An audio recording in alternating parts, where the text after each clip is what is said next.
Hi, my name is Wendy Literal, and I'm a website designer here in the Fredericksburg area. So I put together this PDF. It's called the Top 5 Things You Need to Know Before You Hire a Website Designer. And the reason I put it together is because when I do custom websites, I tend to find that I get a lot of the same questions asked. And when they try to compare my proposal against another company's proposal, it's kind of like comparing apples and oranges. It's very difficult because when there's not a real solid foundation, everybody just kind of goes everywhere and it's really hard to compare the contracts to see who's a better fit. So what I did is I put together this top 5 things because it's going to help you kind of pull together a foundation. So even if you are very small business, or even if you're a large business, what it does is it kind of helps you get your ducks in a row so that when you do go out and get requests for bids, you'll be set. You'll be ready to go, right? So let's get started. I'm going to quickly cover what's involved with this PDF. And basically what we're looking at is the first thing you want to do is you need to know what you want your website to do, whether it's a new website or a website redesign. I can't tell you how often I get customers coming to me and they know that they want a new website or they want a website refresh, right? A new redesign.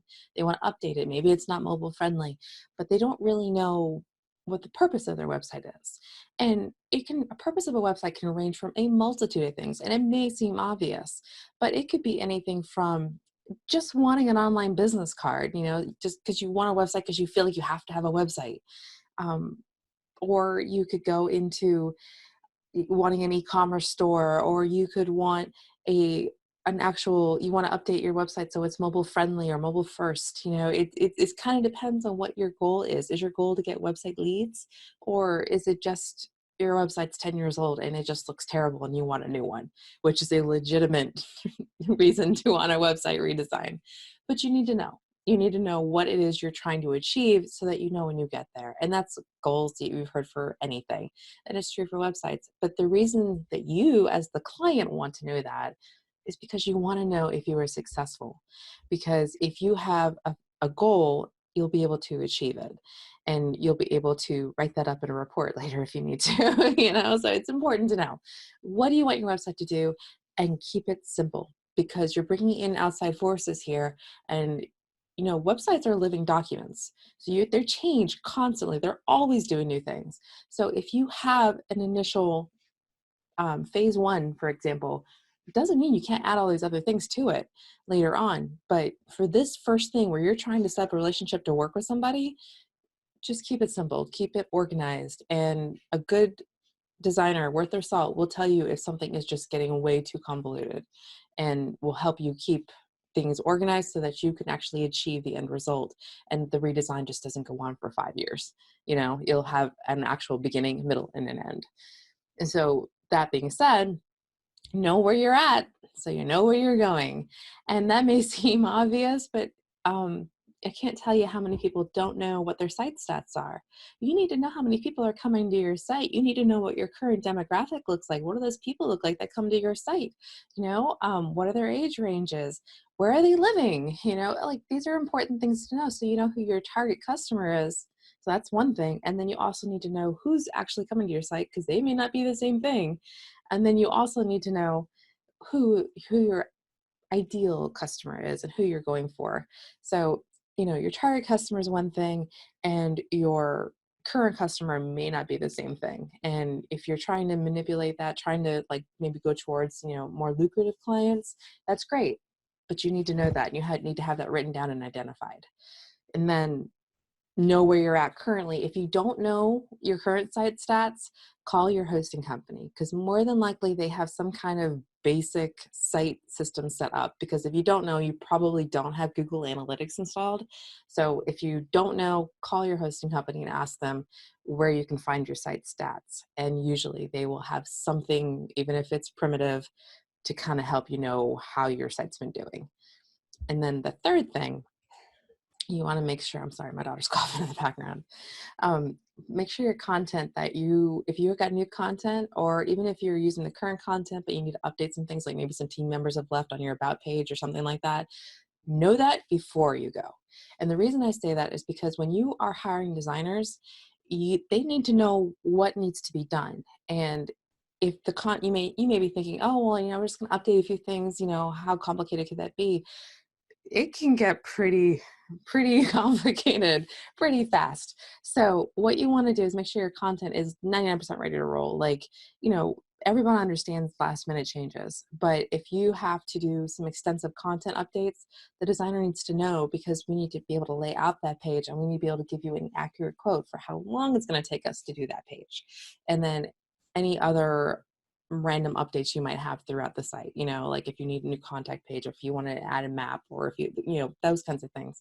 So know, and before you get into it, what your pressure points are and what content needs to be in line before you do it. And just having that written out in a Word document will save you so much money, because a client, not client, but a website designer will not have to guess at what you want. Then the fourth thing is, make sure you expect to have your contract to have contingencies. And contingencies are things like um, lack of work, or lack of communication, or like, for example, I have a 2-month policy on any contract I put out, meaning that if I don't hear from you or I don't receive anything substantial from you, if I'm waiting on content from the client, then, if after 2 months I don't have anything, oh well, it's like, we're going to stop the contract right there. I consider that contract dead. And then what the client only owes me to what I owed for that up to that point in the contract, and the rest of it just drops off. I'm not going to deal with small claims court. I'm not going to deal with all these other things. The contract goes to that point and then stops. So I'm only owed up to that point. Now, that is my contingency. Any other designer might have other contingencies about, like, when they get paid, how much they get paid at that point, um, how much sometimes contracts have things in there to limit scope creep, and just little things like that. So expect fine print when you get your contract. It's not going to be necessarily super cut and dry, so you really need to read the fine print to make sure you know, as a client, what you're getting into and how that stuff might protect you too, because it should have something in the contract that says, if you don't receive, if something happens to me and I'm not available, then the contract's null and void, or you get the rights to all of your artwork, that kind of thing. It's important for both of you that the contract covers both of you. So look at the fine print. And last thing is gather your media and your marketing history. And the reason for that is really kind of important. Designers work best when they have a precedent to work from. Now, you might be trying to do a completely new refresh. You might be trying to do a completely new design, or maybe you're a new company and you don't have anything to come from. In those cases, if you're a brand new company, pull from sites that you do know, the sites that you do like, so that the designer has something to go off of. If you're an existing company, I don't care if you hate your previous brochures and you hate your previous setups, go ahead and provide them anyway. Because what happens is, even if you want something completely new, the designer really should take something from your previous designs, so that there's continuity in your setup, right? Like Pepsi, for example, take a look at their logo. They did change it, but they kept the shape and they kept the waves and they kept the colors, but it's a completely different logo. But it's enough of a resemblance that you would immediately recognize that as being Pepsi. So that's what I'm trying to say, is that, don't expect it to be exactly the same. It shouldn't be exactly the same. But if you have a style guide, for example, or if you've got a logo that you really want to work off of, or any kind of past marketing content, whether it's print, online, if you did a whole bunch of Facebook ads, doesn't matter. Grab it all together, because that makes up your company dress, and you want to have something that's consistent. Otherwise, your current customers might be lost. They might come to your site and be like, oh, wait, is this even the right place?